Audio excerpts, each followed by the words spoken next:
네, 오늘 우리가 함께 보실 말씀은 주님이 약속하신 축복이라는 제목의 말씀입니다. 네, 우리가 새로운 물건을 구입하거나 전혀 알지 못했던 새로운 물건을 접하게 될 때에 가장 먼저 하는 일이 무엇일까요? 영찬 씨, 가장 먼저 하는 일이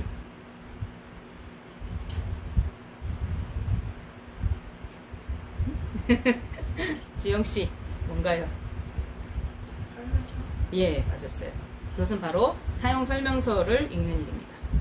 거기에는 그 물건이 어떻게 구조로 이루어져 있는가, 또 그 물건이 특징이 무엇인가에 대해서 자세히 설명이 되어 있을 뿐만 아니라 어떻게 그 물건을 사용해야 하는지, 또 사용할 때 어떤 점을 주의해야 하는지, 무엇이 그 물건을 망가뜨리게 하는지 등이 상세히 적혀 있습니다. 그래서 우리는 그것을 자세히 읽어서 제품의 특징을 파악하고 설명서가 제시하는 방법대로 제품을 사용합니다. 그래서 그 물건을 가장 잘 사용하는 방법은 설명서에 적힌 대로 사용하는 것이 되겠습니다. 그런데 우리 성도의 삶도 이와 마찬가지입니다. 우리가 예수 그리스도를 믿고 성도로서의 새로운 삶을 살아가려면 성도가 되었다는 것이 무엇을 의미하는지, 우리는 어떻게 이 세상에 왔고 어떻게 살아가야 하는지, 살아갈 때에 우리가 주의해야 할 점은 무엇인지, 이러한 것들을 자세히 알아야 합니다. 그런데 이 모든 것을 하나님은 성경이라는 그 책을 통해서 우리에게 말씀하여 주고 계십니다. 따라서 우리가 말씀을 자세히 읽고 듣고 그 말씀을 묵상하고 말씀대로 살아가는 것은 매우 중요합니다. 왜냐하면 이 말씀은 마치 물건의 사용 설명서와 같기 때문에 그렇습니다. 반대로 말씀대로 살지 못할 때 잘못된 길로, 어리석은 길로 우리는 가게 되어지고 맙니다.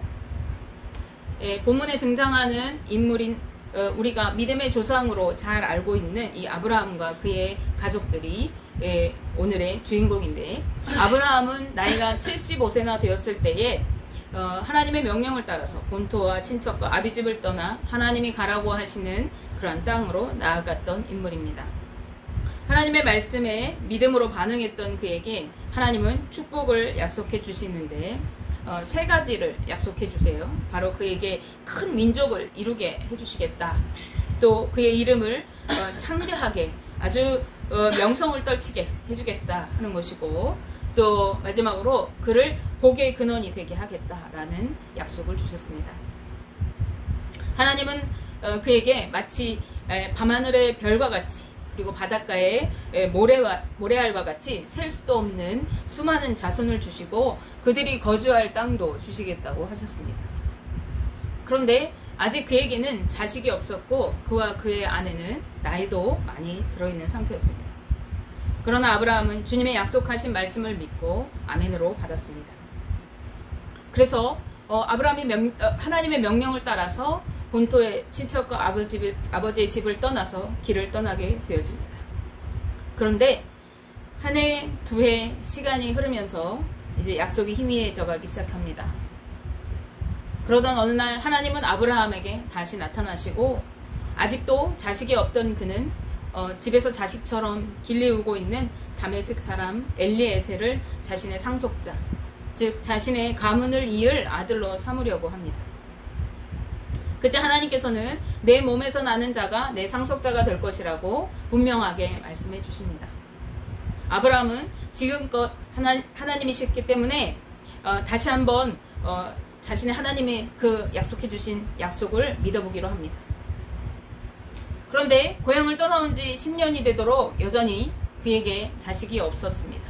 그러자 그의 아내 사라는 자신이 임신할 수 없다고 여겨서 자신의 종 애굽 여인 하갈을 아브라함에게 아내로 내어줍니다. 그리고 그와 동침하여서 아들을 낳게 합니다. 아브라함은 86세의 종이었던 하갈을 통해서 겨우 아들 하나를 얻습니다. 그 이름은 이스마엘입니다. 이제 이스마엘이 자신의 상속자, 즉 약속의 아들이라고 생각하면서 아브라함은 지내고 있었습니다. 그러나 이스마엘이 태어난 지 13년이나 지나서 하나님은 다시 아브라함에게 오셨습니다. 그리고 그에게 이전에 하셨던 약속을 기억나게 하십니다. 다시 언약의 말씀을 하시면서 아브라함을 여러 민족의 아버지가 되게 하고 그의 아내를 여러 민족의 어머니가 되게 할 것이라고 하십니다. 그리고 그것은 다음에 주실 아들을 통해서 이루게 될 것이라고 하시면서 그들의 이름을 바꾸어 주십니다. 창세기 17장 4절 5절 말씀에 보라 내 언약이 너와 함께 있으니 너는 여러 민족의 아버지가 될지라 이제후로는 내 이름을 아브람이라 하지 아니하고 아브라함이라 하리니 이는 내가 너를 여러 민족의 아버지가 되게 함이니라 라고 말씀하십니다. 그리고 그 언약의 표징으로 할례를 행하도록 하십니다. 그 모든 집안의 남자들은 다 할례를 행하라고 하시는데 아브라함이 자신의 아들 이스마엘과 함께 할례를 행했을 때 이스마엘은 13살의 나이였습니다. 아브라함은 이제 자신과 아내가 너무나도 늙었으니 다른 아들을 주시는 대신에 이미 있는 이 이스마엘이나 믿음으로 하나님 앞에서 살게 해달라고 합니다. 이것은 하나님의 언약의 말씀에 아멘하면서 무조건 길을 떠나던 처음의 모습과는 조금 다른 모습입니다. 세월이 많이 흘러서 그의 나이는 이제 99세나 되었습니다. 말씀을 따라 옮겨온 땅에 잘 정착하고 살고 있었습니다. 그에게는 비록 종에게서 낳은 아들이지만 이미 아들도 하나 있었습니다. 이만하면 적당한 삶인 듯 보였습니다.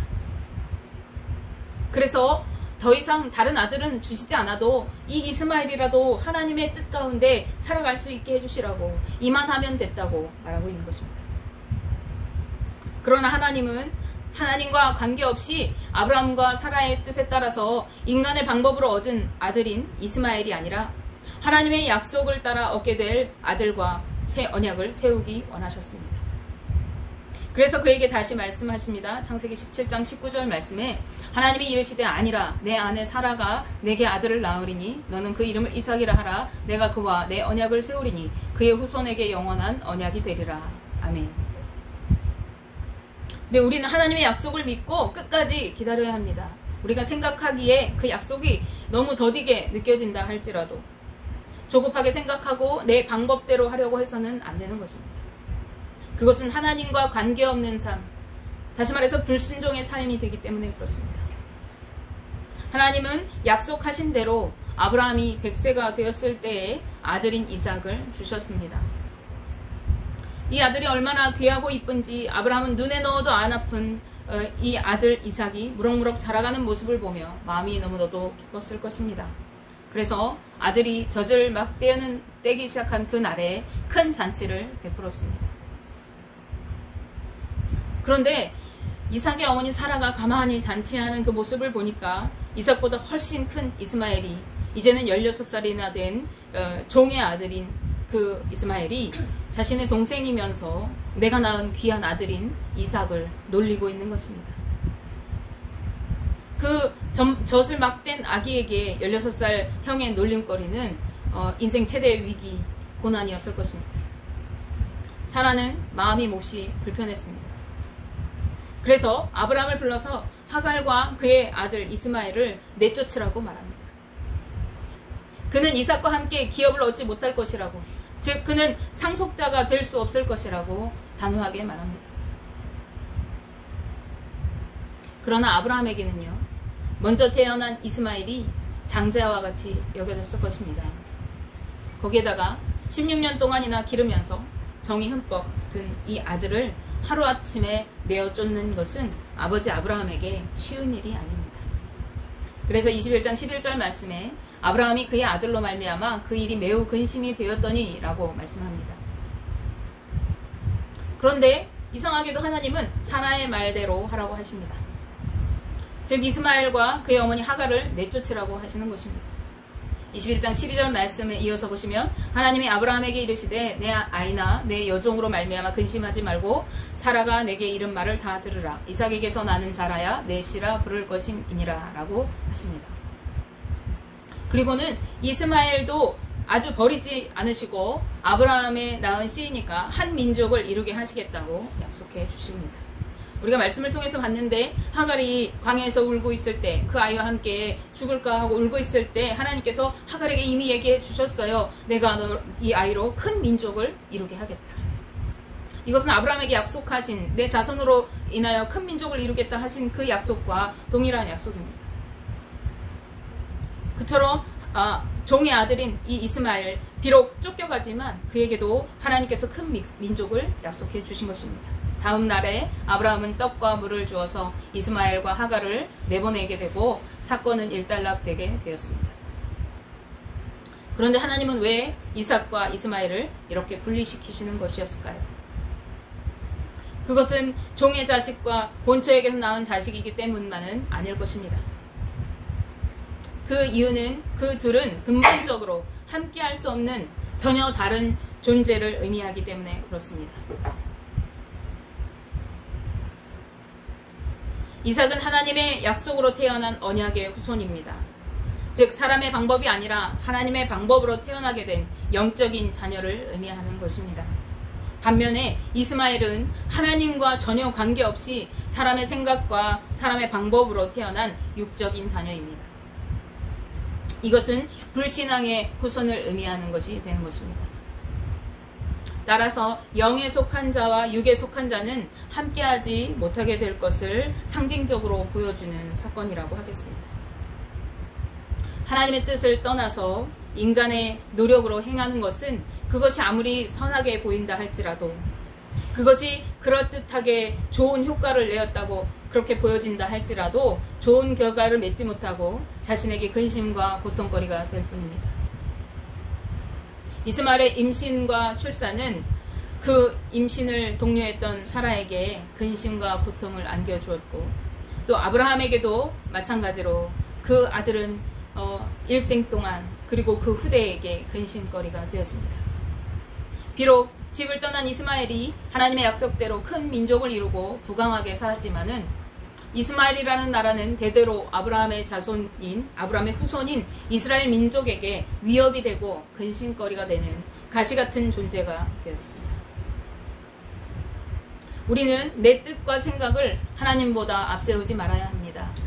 겸손하게 하나님의 뜻과 의지에 나를 복종시키고 그 말씀에 순종해야 하는 것입니다.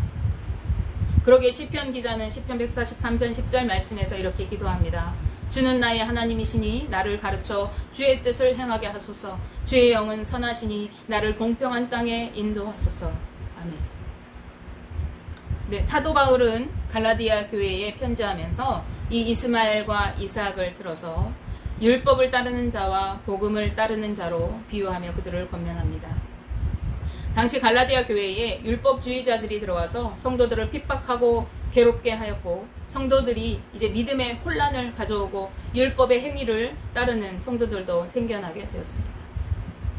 바울은 이삭을 핍박하던 이스마엘이 내쫓김과 같이 율법주의자들은 하나님 나라에서 쫓겨나게 될 것이고, 복음 아래에 있는 자들만이 하나님의 유업을 상속받은 이삭과 같이 천국을 상속받는 축복을 누리게 될 것이라고 말씀합니다. 세상에는 두 종류의 사람이 있습니다. 한 부류는 율법을 따라 살아가며 자신의 의의를 드러내기 위해 스스로 성취할 수 있는 것에만 의존하는 삶을 살며 적당히 지킬 수 있는 기준들을 세워두고 육적인 방법과 생각들로만 살아가는 사람들입니다. 이런 육적인 사람들은 일상에서 전혀 주님을 알아보지 못하고 자신의 생각으로 납득할 수 있을 만한 원리들만 인정하며 살아갑니다. 이들은 창조자이시고 초월자이신 하나님을 제대로 알지 못하면서 자신의 뜻대로 살아갑니다. 하나님의 약속을 기다리지 못하고 인간의 의지로 태어난 이스마엘처럼 하나님의 은혜의 약속보다는 자신들의 행위와 능력을 더욱 의지하며 내세우는 불순종하는 자들의 모습인 것입니다. 그런가 하면은 다른 한 부류는 복음을 믿음으로 자유를 누리는 사람들입니다.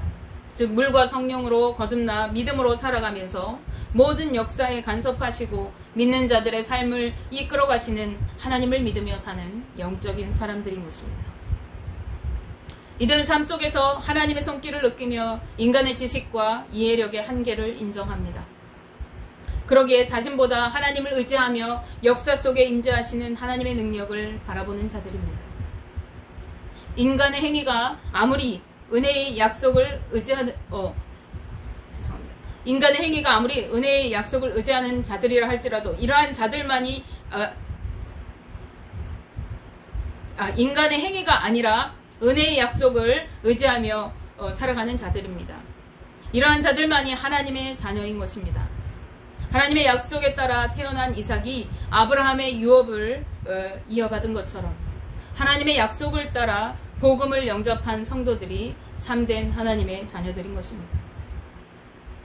하나님이 약속하신 언약의 증거는 바로 예수 그리스도를 믿고 받아들이는 것이기 때문입니다. 에베소서 2장 8절 말씀에 너희는 그 은혜에 의하여 믿음으로 말미암아 구원을 받았으니 이것은 너희에게서 난 것이 아니요 하나님의 선물이라 라고 말씀하십니다. 하나님이 약속하신 축복은 이것입니다. 하나님의 나라를 유업으로 받는 축복, 영생에 이르는 축복입니다.